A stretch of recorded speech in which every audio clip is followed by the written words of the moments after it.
പഴയ സിനിമയിലെ super hit ഗാനങ്ങളൊക്കെ പുതിയ സിനിമയിലേക്ക് കൊണ്ടുവന്ന് അത് വീണ്ടും സൂപ്പർ ഹിറ്റ് ആക്കാറുള്ളത് ഇപ്പോൾ ഒരു സാധാരണ സംഭവമാണ്. അങ്ങനെ പഴയ സിനിമയിൽ നിന്നും പുതിയ സിനിമയിലേക്ക് വന്ന് വലിയ ട്രെൻഡിങ് ആയിട്ടുള്ള പാട്ടുകൾ ഏതൊക്കെയാണെന്നാണ് ഈ വീഡിയോ ഭാഗത്ത് നോക്കാൻ പോകുന്നത്. 1999 റിലീസായിട്ടുള്ള ടാൽ എന്ന സിനിമയിലെ സോങ് 2023 പുറത്തിറങ്ങിയിട്ടുള്ള ജയിലർ എന്ന സിനിമയിൽ കൊണ്ടുവന്ന് വീണ്ടും ഫേമസ് ആക്കി.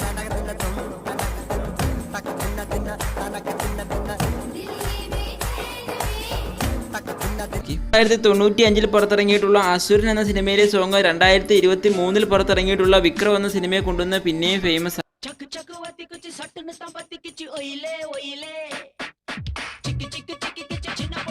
1991 പുറത്തിറങ്ങിയിട്ടുള്ള ഗുണ എന്ന സിനിമയിലെ ഈ ലവ് സോങ് 2024 റിലീസായിട്ടുള്ള മലയാള സിനിമയിൽ ഫ്രണ്ട്ഷിപ്പിന് വേണ്ടി ഉപയോഗിച്ച് വലിയൊരു ട്രെൻഡാക്കി മാറ്റിയിട്ടുണ്ട്. அபிராமியே தாலாட்டும் சாமியே நான் தானே தெரியுமா.